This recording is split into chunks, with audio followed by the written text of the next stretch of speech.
Bonjour tout le monde, moi c'est Charles-Henri Pierre. Gagnons tendance dans le monde évangélique, gagnons croyance, que les gens convertis, li sous la grâce, ça c'est vrai. Mais pendant que sous la grâce, pendant que il gagne Jésus dans la ville, eh bien il pense que il pas sous la loi encore, il pas sous l'Ancien Testament encore. Gonsi de bagaille qui était qu'on fait dans l'Ancien Testament, bah c'est pas concerné encore. Gonsi de bagaille qui était qu'on dit dans l'Ancien Testament, il pas concerné encore. Ça c'est un sujet qui est vraiment grave, son point de vue qui réellement pas un problème. Parce que façon de voir ça, n'est pas biblique, n'est pas dans la Bible. Nouveau Testament pas d'accord avec elle. Ancien Testament pas d'accord avec elle. Bon Dieu qui est dans le ciel là pas d'accord avec elle. Les apôtres pas d'accord avec elle. L'apôtre Paul pas d'accord avec elle. En dépit de tout ça que est capable de dire de l'apôtre Paul pas partagé point de vue ça. Donc, qui problème que lié tout d'abord? Problème que lié c'est que nous avons commencé ça dans la dernière édition nous étions obligés de faire plusieurs éditions pour nous montrer que la parole de Dieu est éternelle. La parole de Dieu ne change pas. Pour quelle raison que la parole de Dieu ne change pas? Pour une raison simple. La parole de Dieu vient de Dieu. Et la Bible nous dit dans Jean 1:1, au commencement était la parole était avec Dieu, la parole était Dieu. Ce qui veut dire que la parole était là dès le commencement du monde, dès le commencement de la création. La parole était là. Et d'ailleurs, la Bible a ajouté, dans l'évangile de Jean, tout a été fait par la parole, tout a été fait par elle. Et rien de ce qui a été fait n'a été fait sans elle. C'est lui-même qui fait toute bagaille. C'est une façon de dire que la parole égale Jésus-Christ, la parole était Dieu. Donc, la parole est éternelle. De même que Jésus-Christ est éternel, donc la parole de Dieu est éternelle. Et si la parole de Dieu est éternelle, qu'on y a un point que il y a des choses qui étaient dites dans le Nouveau Testament, qui étaient déjà appliquées dans l'Ancien Testament, il y a des choses qui étaient dites dans l'Ancien Testament, qui étaient déjà appliquées avant même que Moïse t'est venu, qui étaient appliquées dans l'éternité. Nous avons plusieurs exemples de ça. Nous avons montré que allé dans Apocalypse 14, verset 6, que un ange proclamait un évangile éternel. L'évangile de Jésus-Christ est éternel. Et cet évangile, où tu es obligé d'annoncer déjà dans Apocalypse 14, verset 6, c'est ça qui te dit, à toute nation, à toute tribu, à tout peuple, à toute langue. Dans Matthieu 28, le Jésus-Christ, avant que le monter aux cieux, il te dit même à tout, allez prêcher la bonne nouvelle à toute la création. Donc, l'évangile de Jésus-Christ est éternel. Et pour nous montrer l'éternité, justement, pour nous montrer comment l'évangile est que l'éternel, nous avons plusieurs exemples. Et il y en a un meilleur exemple qui existait, c'est l'exemple de Melchisédek. Melchisédek, dans le livre des Nombres, on voit que les Moïse, pour un peuple là, ils mènent dans le désert. Si on va le dire comme ça, mais comment pour disposer le peuple là, dans le désert, on va mettre tabernacle là au milieu, au nord, on va mettre 4 tribus, au sud, on va mettre 4 tribus, à l'est, on va mettre 2 tribus, à l'ouest, on va mettre 2 tribus. Les hommes montent sous tête monde, il y a des dispositifs ça, on dit ça, le peuple d'Israël qui disposait en croix autour du tabernacle. Donc voilà le symbole de la croix qui était présent dans l'Ancien Testament, dans le livre des Nombres, avant même la venue de Jésus-Christ. Et nous t'ai montré que la loi de Moïse, justement, avant même que Moïse était venu, il était en application, et une meilleure application de la loi de Moïse, c'est au début même de la création, pas vrai? Nous t'ai que Caïn et Abel t'es porté en offrande à l'Éternel. Nous t'ai que l'Éternel t'est accepté offrande Abel là, mais elle t'est rejeté offrande Caïn. Pour quelle raison? Pour une raison très simple. Eh bien, pour quelle raison que Saint-Réal était accepté offrande Abel là, il était rejeté offrande Caïn? Eh bien, c'est tout simplement parce que Abel t'est respecté principe qui était édicté dans Exode 34, 26, qui était édicté dans Exode 34, 19. Dans Exode 34, 19, la Bible te dit que Moïse t'a établi que tout premier-né appartient à l'Éternel. Et c'est la raison pour laquelle les Abel pral faire offrande à l'Éternel en tant que berger, il choisit un premier-né de son troupeau. Donc il respectait à ça que Moïse dit dans Exode 34, 19. Alors que Caïn lui-même, il n'a pas respecté ça qui dit dans Exode 34, 26. Exode 34, 26 dit que tu apporteras à l'Éternel les prémices des premiers fruits de la terre. Voilà. Peut-être on a dit que ça que comme on était fait connaître parce que Moïse veut convenir. Non, il était connu parce que la parole de Dieu est éternelle. Et puisque cette parole est éternelle, bon Dieu mettait le nom comme. Et là encore, il fait que quand on parle de l'ancienne alliance, de la nouvelle alliance, eh bien, qui différence qu'il y a entre l'ancienne et la nouvelle alliance? Seule différence qu'il y a entre les deux, c'est que dans la nouvelle là, les lois de l'ancienne sont écrites dorénavant dans les cœurs. Vous mettez dans les esprits des gens. En réalité, quand on parle de nouvelle alliance, eh bien justement, j'en suis dit là, loyaux, ils n'ont pas déçuet, loyaux, ils n'ont pas jeté, loyaux, pas disparaître, loyaux toujours là, et bien qu'est-ce que Dieu fait? Il mettait loyaux en dedans comme il écrit dans l'esprit moun. Et c'est la raison pour laquelle, justement, avant même que Moïse était venu, eh bien, loyaux, il était écrit dans comme il y a plusieurs portions dans la Bible là qui dit ça. Et peut-être un exemple que nous avons dans ça, c'est un exemple que nous avons déjà, de l'éternité, justement, il était jugé Lucifer avec la loi de Moïse. Parce que Lucifer était convoité la place de Dieu. Il disait, m'a monté, m'a chita sur le trône de Dieu, je serai semblable à Dieu. Donc Lucifer était convoité la place de Dieu. Donc c'est pour toute cette raison, là nous dit que la loi de Dieu est éternelle, et bien certainement que l'éternel. Et peut-être dernier élément encore que nous devons rappeler tout pour nous montrer que la loi de Dieu est éternelle, c'est que au retour de Jésus-Christ, mais toute la loi a toujours appliqué, elle est toujours de mise. D'où, et nous avons plusieurs exemples, dans ça tout, que nous avons déjà, nous ne pouvons pas retenir sur ça.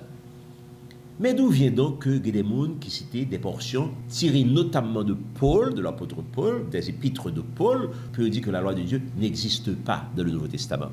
Peut dire que ça que nous ne sommes plus sous la loi. Si nous sous la grâce, nous ne sommes pas capables sous la loi encore. Et il y a plusieurs portions que vous citez. Nous ne pouvons pas pour nous être toutes, mais je dis qu'il y en a pour un certain nombre là d'ailleurs. Je dis qu'il y en a plus cité sur des portions tirées de Actes des Apôtres, tirées de l'Épître aux Galates. Ensuite, la prochaine fois, on a plus chita sur l'autre portion, sur les portions tirées de l'Épître aux Romains et l'autre côté encore aux Corinthiens, par exemple.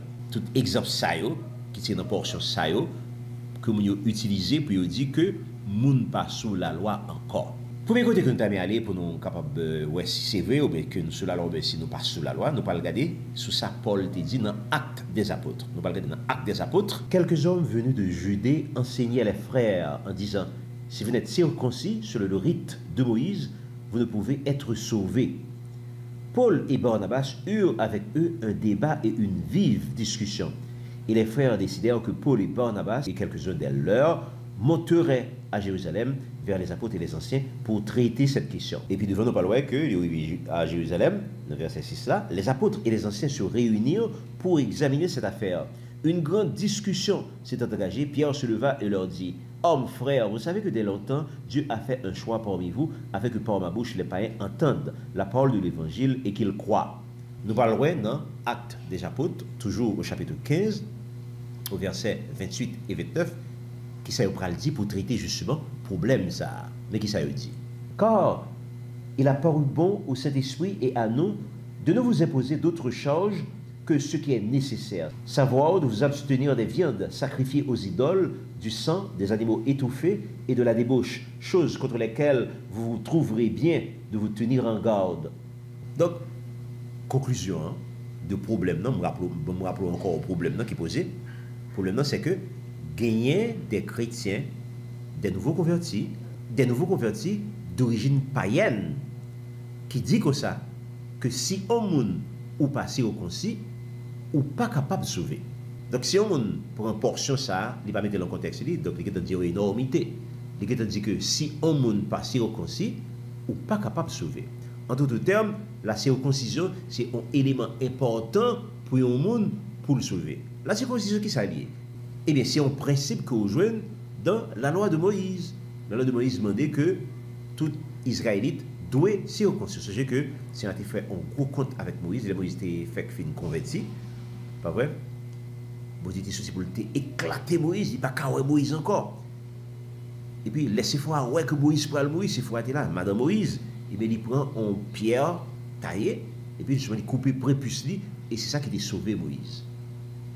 Donc, la circoncision, c'est un signe de l'appartenance du peuple hébreu à l'Éternel.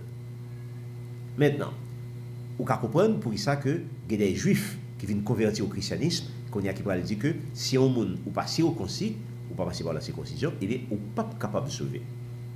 Mais qui ça que l'apôtre dit dans ça? Eh bien, le premier que dit, c'est que pour un monde sauver, ou sauver par la grâce, par le moyen de la foi, Éphésiens 2:8. Et cela ne vient pas de vous, c'est un don de Dieu.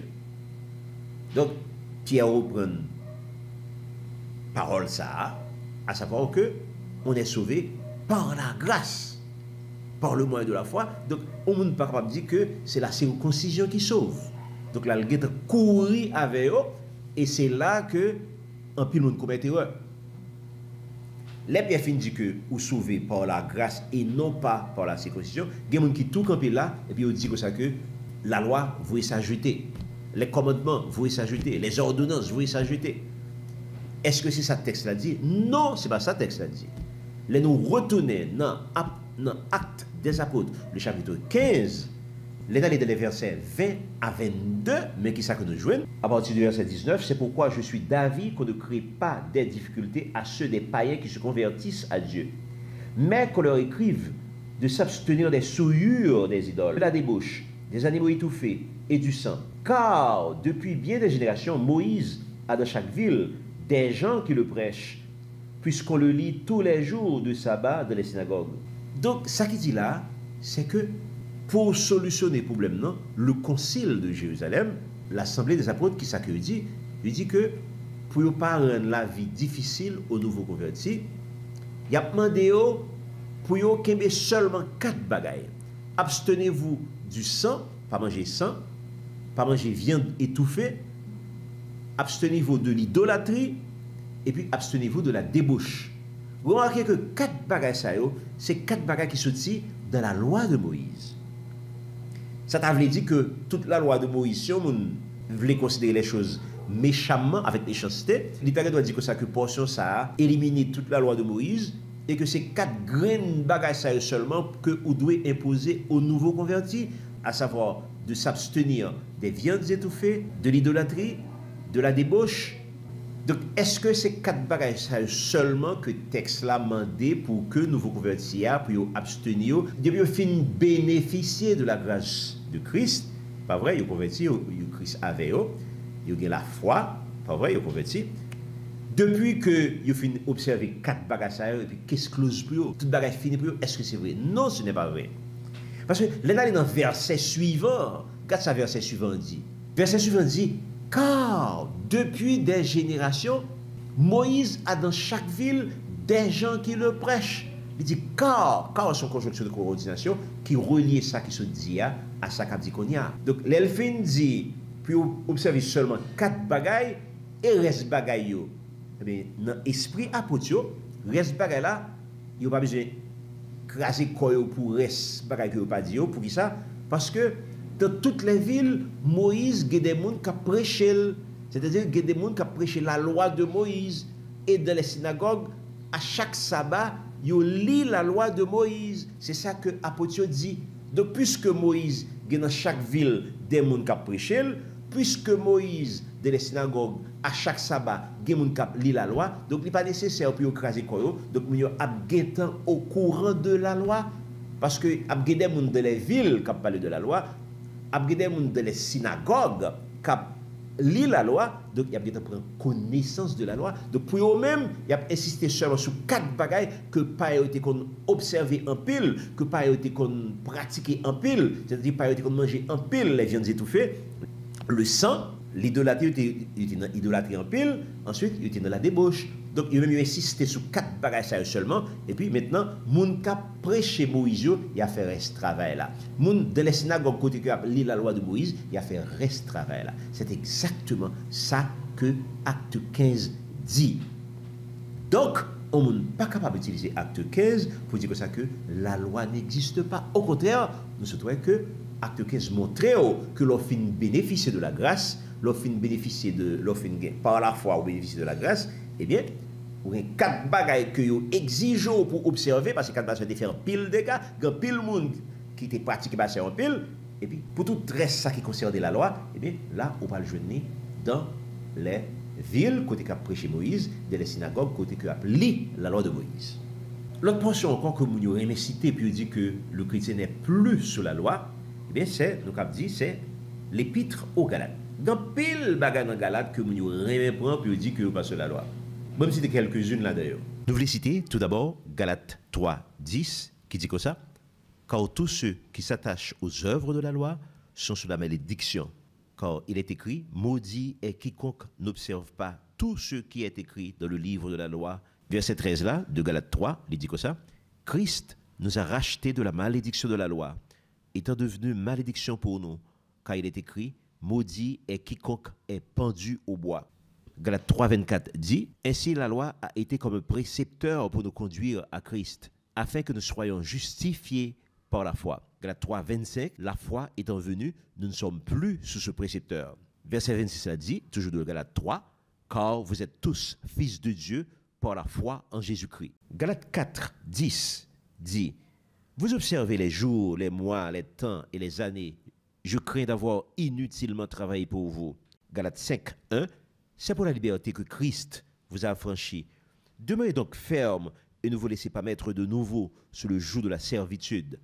Toujours, Galates 5, verset 4, vous êtes séparés de Christ, vous tous qui cherchez la justification de la loi, vous êtes déchus de la grâce. Quand on considère maintenant la totalité des écrits de Paul, mais c'est là ça on est capable de comprendre qui ça le dit. D'ailleurs, c'est l'opinion d'un pile commentateur, un pile exégète moderne, un pile commentateur.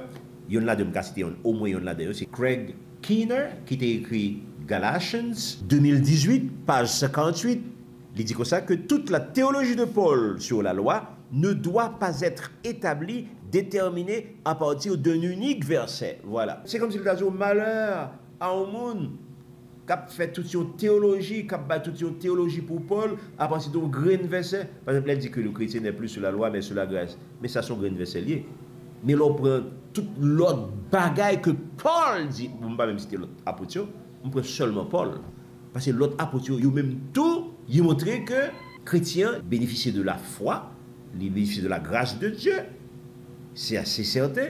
Mais ils ont tout dit même bagaille là, à savoir que les commandements de Dieu sont toujours là. Et Jésus-Christ lui-même dit même bagaille là tout. Matthieu 5, 17, je ne suis pas venu pour abolir, mais pour accomplir. Et Jésus-Christ a ajouté, tant que le ciel et la terre ne disparaîtront pas, il ne disparaîtra de la loi pas un iota, pas un trait de lettre, jusqu'à ce que tout soit accompli. Bon, ou t'as qu'à souffrir c'est ça seulement, ou pas attendre ni Paul, ni Pierre, ni Jacques, ni Jean, ou t'as souffrir ça seulement pour démontrer que la loi est toujours là. À partir de ça que Jésus-Christ en personne dit.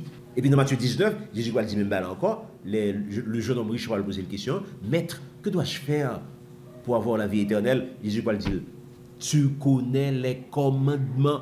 Tu connais les commandements. Donc les commandements sont toujours là. Évidemment, il y a des gens qui sont un petit peu méchants. Quand dit comme ça que Resverset, qu'est-ce que ça Resverset a dit? Resverset maintenant, dans Matthieu 19, il cite 6 commandements qui ont un rapport avec les derniers commandements, les 6 derniers commandements, les commandements qui ont un rapport avec l'homme. Mais vous remarquez que il n'est pas cité les commandements qui ont un rapport avec Dieu. Alors qu'on doit dire comme ça que les commandements qui citent aussi, même seulement que l'on doit appliquer dans le Nouveau Testament. Ça sont vaste plaisanterie que ça tapiait. Parce que même Jésus qui t'a posé Jésus question encore, il m'a dit quel est le plus grand des commandements? Il me dit le plus grand des commandements, il ne va pas même citer là. C'est tu aimeras l'Éternel ton Dieu de tout ton cœur, de toute ton âme, de toute ta force, de toutes tes pensées. Alors, si c'est le plus grand des commandements, il n'est pas cité là, qui ça que le veut dire là? Il veut dire tout simplement que les hommes veulent sauver, il est facile pour lui dire que il aime bon Dieu. Christ a cité les 4 plus grands commandements qui concernaient Dieu, mais il n'a pas fait ça. Il préfère citer les 6 derniers commandements qui concernaient les hommes. Parce que c'est facile pour tout le monde de dire aimer bon Dieu, aimer bon Dieu, aimer bon Dieu. Mais Jésus ne parle pas dire ça. Comment on fait dire qu'on aime bon Dieu, qu'on pas ouais, alors qu'on raille chrétien qui beaucoup trop là, ou maspiner chrétien qui beaucoup trop là, ou détester chrétien qui beaucoup trop là. Donc c'est peut-être raison ça que les Jésus dit que ça pour nous sauver, il cite d'abord les commandements qui ont un rapport avec le prochain. Ce n'est pas que l'autre salle pas cité ou pas là, non, mais tout simplement c'est parce qu'il est facile pour citer les premiers commandements parce qu'ils concernent Dieu. Et tout le monde dit que vous aimez mon Dieu.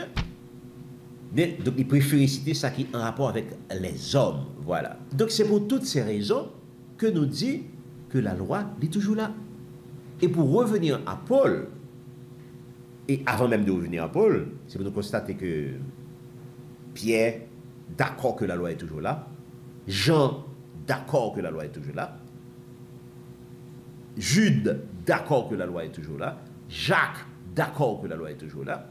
Donc la totalité des auteurs du Nouveau Testament est d'accord avec ça. Alors, est-ce que Paul a dit le contraire lui-même? Ça, c'est la première question. Deuxième question, ça le dit à qui ça le dit alors? Nous t'ai déjà dit qui ça le dit dans Acte 15, au Concile de Jérusalem. Pas vrai? Nous t'ai expliqué Acte 15. Maintenant, Galate, comment expliquer Galate? Toute pile bagarre qui dit dans Galate, ça comment expliquer? Et l'explication simple. Pour comprendre Galate, selon ça que Craig Keener dit, et tout l'autre auteur dit tout, ou pas de droit faire théologie pour Paul en vous basant seulement sur un grain de verset. Ou pour un grain de verset, nous faisons théologie avec elle. Nous ne sommes plus sur la loi là. Nous ne sommes plus sur ce pédagogue ou là. Non, ben là, on fait comme ça. Ben là, on fait comme ça. C'est pour prendre tous les écrits de Paul. Or, qui ça que Paul dit dans l'autre écrit? Qui ça Paul dit dans Romains? Qui ça dit dans Corinthiens? Qui ça dit dans Éphésiens? Mais qui ça Paul dit de l'autre côté? Et ce n'est pas seulement Paul. Qui ça la parole de Dieu dit tout? Parce que quand on parle de la loi, on nous dit que nous passons la loi. Qui ça Paul dit de l'autre côté? Et qui ça la loi dit tout? Qui ça la parole de Dieu dit? Sujet psaume 19, tu dis que la parole de Dieu est parfaite. Psaume 119, tu dis que psaume 119, verset 89, 142, 151, 160, mais il te dit que la parole de Dieu est éternelle. La justice de Dieu est éternelle. Dans toute portion ça, il a tout dit même bagaille là, la justice de Dieu est parfaite, est éternelle. Elle t'a démontré que l'éternel, effectivement, parce que qu'il était déjà en application depuis l'éternité. Il était en application dans le jardin d'Éden. Il était en application après le déluge. Il était en application avant Moïse. Là, encore en application au retour de Jésus-Christ. Au retour de Jésus-Christ, il va juger tout le monde qui a mangé viande cochon, qui a mangé viande qui sacrifie aux idoles. Au retour de Jésus-Christ, ça c'est Isaïe 66 qui dit, il a jugé tout le monde qui n'a pas observé le sabbat au retour de Jésus-Christ, au règne millénaire. Alors, on m'a fait comprendre que la parole de Dieu est applicable. Il était appliqué dans l'éternité, il était appliqué à la création, il était appliqué avant Moïse, il était appliqué durant Moïse, il était appliqué juste après Moïse, il était appliqué au temps de Jésus, au temps des apôtres. Pas vrai? Maintenant, il ne vient pas appliquer seulement à partir de 300 après Jésus, à partir du 4e siècle, il ne vient pas appliquer. Du 4e siècle jusqu'à aujourd'hui, il n'est pas appliqué. Ce n'est pas appliqué, il n'est pas appliqué, non? Mais il y a des gens qui décidaient de ne pas appliquer. Il y a des gens qui décidaient depuis le 4e siècle, donc jusqu'à aujourd'hui, il ne pas appliquer, quand il va le re-appliquer encore au retour de Jésus-Christ. Alors, qu'est-ce qui est raison et qu'est-ce qui est tort? Donc, on va comprendre que les gens qui disent que aujourd'hui, depuis le 4e siècle jusqu'à aujourd'hui, il n'est pas appliqué, il y a même raison pas. Ce sont des gens qui aiment la tradition des hommes, ce sont des gens qui aiment la tradition païenne, ce sont des gens qui ont fait les hommes plaisir, ce sont des gens qui ont fait le monde païen plaisir. Donc, on va comprendre que monsieur Dieu que ça, que vous passez sur la loi encore. Mais tout le monde qui est attaché à la parole de Dieu, il va parler l'autre gens. Et puis d'ailleurs, finalement, qui ça Paul dit lui-même? Tenez qui ça Paul dit? Paul dit, dans Romains 7, verset 12, la loi donc est sainte, et le commandement est saint, juste et bon. Dans Romains 7, verset 14, mais qui ça le dit? Toujours Paul qui a parlé. La loi est spirituelle. Dans 1 Jean 3, 4, l'apôtre Jean dit que le péché est la transgression de la loi. Mais regarde qui ça Paul dit lui-même. Toujours pour le péché. Regarde comment Paul définit le péché. Dans Romains 7, 7. Mais je n'ai connu le péché que par la loi. Donc c'est la loi qui fait connaître que le péché existait. Et Paul ajouter dans Romains 4, 15. Là où il n'y a pas de loi, il n'y a pas non plus de transgression. Si pas de loi, pas de transgression. Et Paul conclut, dans Romains 3, 31, annulons-nous donc la loi par la foi? Loin de là. Au contraire, nous confirmons la loi. Donc le péché est la transgression de la loi. Pas de loi, pas de transgression. Donc, les gens qui disent comme ça que ils passent sous la loi encore, Qui ça que nous avons conclu? Nous avons conclu que ce sont des anarchistes. Donc si on ne joue pas sur la loi, donc on est libre pour faire ça on veut. On est libre d'éliminer les commandements j'en veux. On est libre de choisir, on dit bon, je prends ça, je prends ça, je pas prends ça, ça me veut s'ajouter, je prends ça, je prends ça, je pas prends ça, je pas prends ça, je prends ça, je prends ça, etc. Puisque on choisit loi, donc on choisit plus juge seulement sur ça qu'on choisit, ça qu'on pas choisir, on fait sauver avec elle. Donc pour toutes ces raisons, eh bien, nous sommes capables de dire que Paul lui-même n'est pas jamais contre la loi, n'est pas jamais dit que la loi pas là, mais tout simplement, là que le parler, l'a parlé dans le contexte de un monde qui a évangélisé des païens, qui a pris une bagarre facile pour que les païens soient capables de venir, puisque les païens ont déjà bénéficié de la grâce de Christ, puisque les païens n'ont pas besoin de la loi pour sauver, parce que la loi ne sauve pas finalement. La loi là uniquement pour informer de ça qui droite, de ça qui pas droite, de ça qui est bon, de ça qui pas bon. La loi est là pour informer de ça, tout simplement. Il est là pour dire que tel bagage est bon ou mettre fait, que tel bagage est pas bon, pas faire. C'est information que le bas. Et puis c'est tout. Donc on n'est pas capable de refuser information. L'offre sauvé. L'offre sauvé, on a la situation du larron droit sur la croix. Eh bien, le larron droit sur la croix, l'offre sauvé lui-même, il mourit.